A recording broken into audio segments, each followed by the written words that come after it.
I have to admit, I didn't really like the look of Overwatch. The cartoony graphics and the fact it looked very similar to Battleborn, which I've never thought was going to be any good, just put me off. Thankfully, my friends and colleagues raved about it, so I decided to give it a go, and I'm very glad I did. The story? Well, there isn't one really. The game begins with a rousing speech from one of the Overwatch called Winston, as he explains that Overwatch were once the purveyors of peace before the public turned on them and they were wrongfully accused and feared throughout the land. You're then dropped straight into a training mode where you can learn the controls and some of the abilities of one of the soldier classes in the game.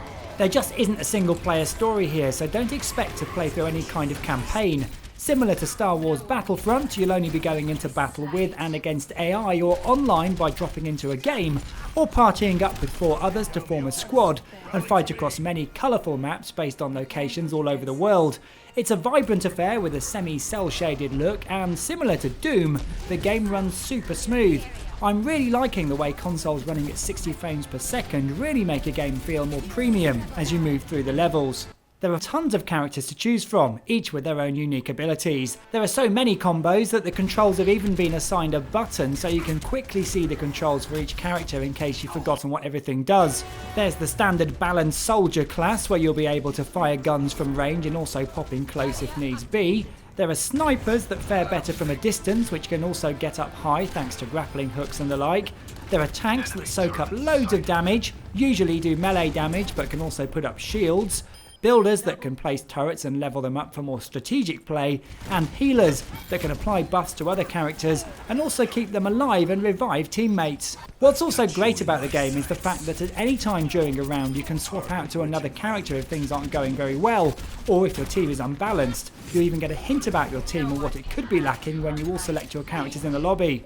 It's all very helpful for a more casual online gamer. To reward you for not swapping around too much, there's also a meter in the middle of the screen which fills up as you play. Once it reaches 100%, you can then trigger your ability, whether it's going into a kind of berserk mode, unleashing a salvo of rockets, or having the ability to not miss anyone you fire at within sight. Whatever your skill or ability, there will always be a moment where you get a cool kill and feel like you're bossing the game. There's even a play of the match replay at the end of the round where it shows the best play and makes you the star. People can then vote on who they thought the best player was based on stats on screen as the XP points are dished out. Another cool thing for time poor players is the fact that no one is rewarded with better weapons or perks for playing or rising in rank. Rewards are all cosmetics such as skins, tags or player icons which you can collect to try and get the full set. This means that anyone can jump in even at level 1 and not feel that they're at a disadvantage playing someone at level 20 who's had the game for longer. Game modes all seem to be along the same theme at the moment, that being controlling an area or staying close to a vehicle as you escort it from A to B to C. Whilst it's fun at the moment, I do hope some new modes are added in future updates, along with all the extra characters we're promised. Overwatch is a breath of fresh air. Being a PEGI 12 means that it's not that violent and has that fun factor with a variety of characters that all have something to say in the heat of battle. My only gripes are the lack of knowing why everyone is fighting in the first place and the lack of game modes at the moment. It will be interesting to see how the game evolves over the coming months. Overwatch has the potential to be a truly great game, so it gets 9 out of 10.